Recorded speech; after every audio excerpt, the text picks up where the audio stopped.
नमस्कार, दर्श न्यूज में आप सभी दर्शकों का स्वागत है। मैं प्रीति दयाल आपके साथ।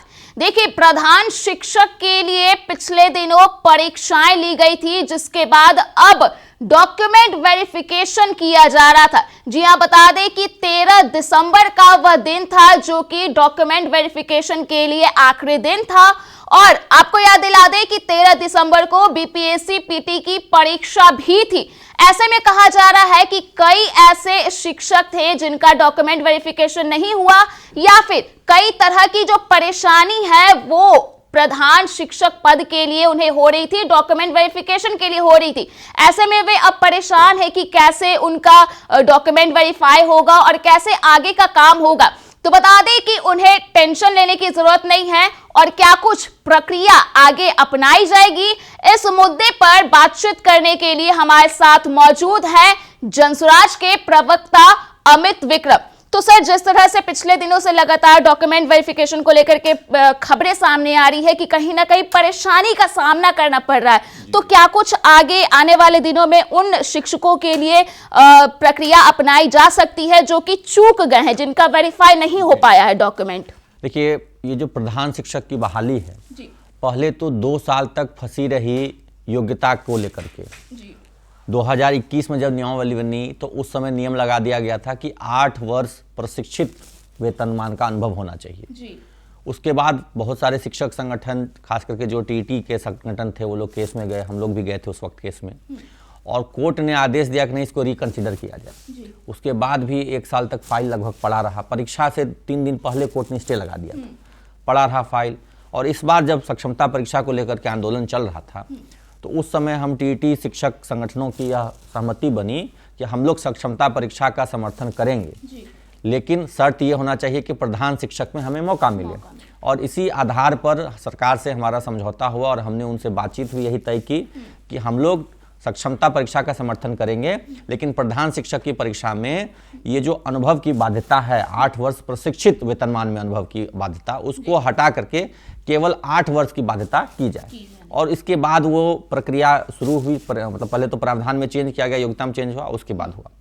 तो उसमें लेकिन जो नई नियमावली बनी, उसमें कहीं से यह मेंशन नहीं है कि न्यूनतम एजुकेशनल क्वालिफिकेशंस क्या होंगी। केवल ये लिखा हुआ है कि जो भी शिक्षक हैं और 8 वर्ष का उनका शैक्षणिक अनुभव है, वो इस परीक्षा में शामिल हो सकते हैं। तो सबने फॉर्म भरा, परीक्षा में शामिल भी हो गए।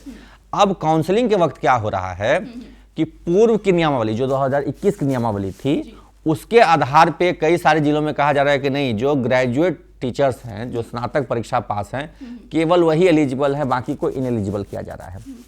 वैशाली, भागलपुर, आपके रोहतास, बक्सर, कई सारे, मतलब करीब 8-10 जिलों में इस तरह की समस्या आ रही है, जबकि अन्य जिलों में इस तरह की कोई रोक नहीं है।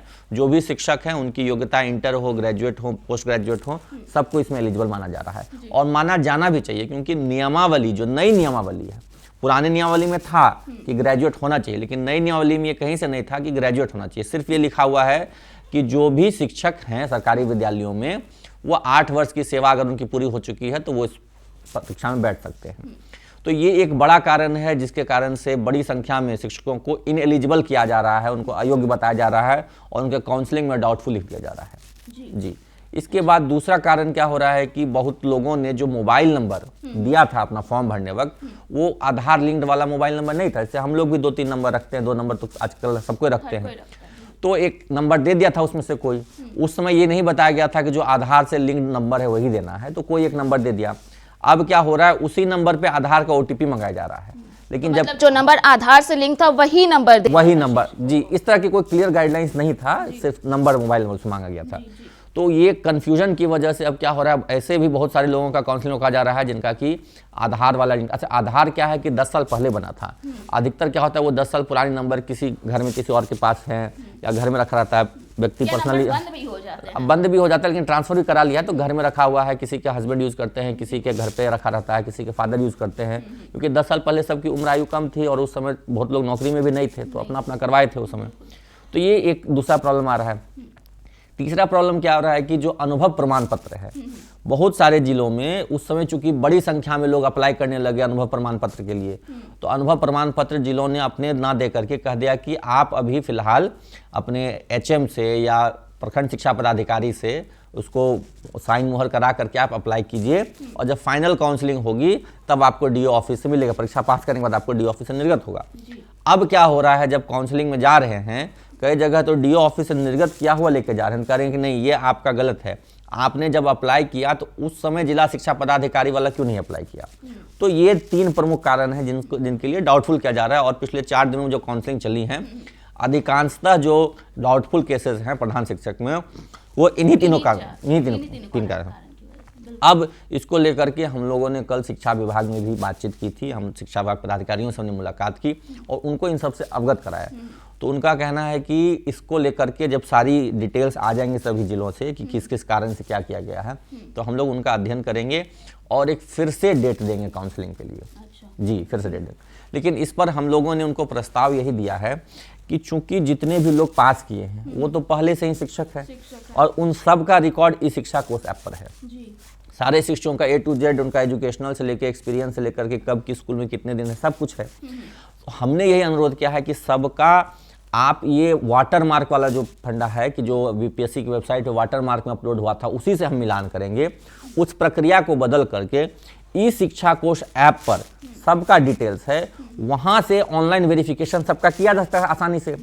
टीचर आईडी से निकालेंगे और उनका सारा डिटेल्स ई शिक्षा कोष ऐप में मिल जाएगा और जो भी उनके क्वालिफिकेशंस हैं या एक्सपीरियंस है वहां से क्रॉस वेरीफाई किया जा सकता है। तो इस प्रक्रिया को इतना जटिल नहीं बनाया जाए, इसको सरल तरीके से ऑनलाइन वेरिफिकेशन करके सबको क्लियर किया जाए।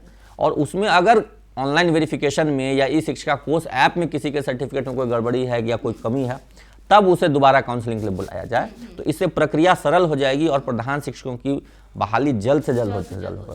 क्योंकि देखिए, प्रधान शिक्षक की बहाली बहुत जरूरी है। काफ़ी लंबे समय से, पहले तो 3-4 साल से पेंडिंग में रह गया है और अब जब परीक्षा हो गई है तो शिक्षक भी इंतजार में हैं और सबको लग रहा है कि हमारे नए स्कूल में पोस्टिंग होगी, हेडमास्टर आएंगे। और जो पुराने हेडमास्टर हैं जो विद्यालयों में पदस्थापित हैं वो भी सोच रहे हैं कि अब तो हम हेडमास्टर नहीं रहेंगे। तो विद्यालयों में विकास कार्य रुका हुआ है, जो विकास का फंड आता है, जो विद्यालय के रखरखाव के लिए आता है, वो सब काम भी रुका हुआ है। हाँ, रुका हुआ है क्योंकि जो है वहाँ पे अभी वो सोचें भाई अब तो हमको इस विद्यालय में रहना नहीं है, कोई नए आएंगे चार्ज मिलेंगे वो कराएं, उनका काम है ये।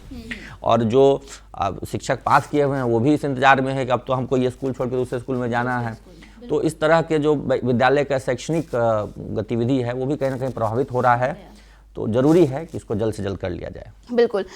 एक और खबर निकल करके सामने आई थी, 6 to 8 प्रधान शिक्षकों की बहाली को लेकर के कहा जा रहा था कि प्रमोशन के जरिए उन्हें बहाल किया जाएगा, उन्हें पोस्ट दिया जाएगा। तो इस खबर में आखिर कितनी सच्चाई है? देखिए, 6 to 8 की जो नियमावली है 2020 तक की जो नियमावली है, 2012 से 20 तक की जो नियमावली है, उस सब में नियम है कि 5 साल स्नातक ग्रेड में जब अनुभव हो जाएगा प्रशिक्षित वेतनमान में, तब उनको मध्य विद्यालय के प्रधानाध्यापक के पद पर उनको प्रमोशन दिया जाएगा।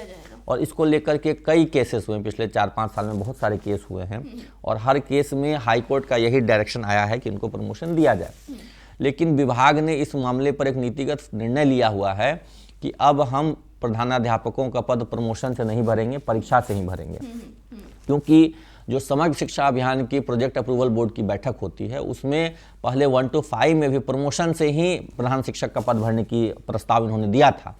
लेकिन केंद्र सरकार ने उस प्रस्ताव को अस्वीकृत कर दिया और कहा कि नहीं, नई शिक्षा नीति में प्रधान शिक्षकों का पद जो है या प्रधानाध्यापकों का पद परीक्षा से ही भरना है आपको। प्रमोशन वाले जो इंतजार कर रहे थे हाँ, कहीं ना कहीं कि हम बिल्कुल नहीं है उनके लिए, कुछ नहीं होने वाला। वैसा सरकार की नीति नहीं है, नीति नहीं है, होना तो चाहिए। क्योंकि पुराना जो नियम था, जो जिस नियमावली के तहत नियोजित शिक्षक बने थे उसमें प्रमोशन की बात थी।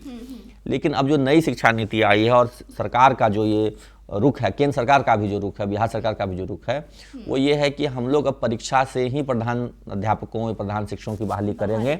और उसी नीति के तहत प्राइमरी में भी और +2 में भी एग्जामिनेशन से बहाली की गई है। 6 to 8 में भी रिक्तियों की गणना की जा रही है क्योंकि अधिकांश अभी 6 to 8 के विद्यालयों में करीब 26-27 हज़ार हैं 6 to 8 के स्कूल्स, तो वहाँ पे नियमित शिक्षक प्रभार में हैं। लेकिन कई जगह रिटायरमेंट की वजह से पद खाली हो रहे हैं, तो उनकी गणना की जा रही है। और जो हमें विभाग से जानकारी मिली है कि इस शैक्षणिक वर्ष यानी कि मार्च तक में जितने पदों की रिक्तियां होंगी उन सब की गणना करके उन पर भी वैकेंसी निकाली जाएगी।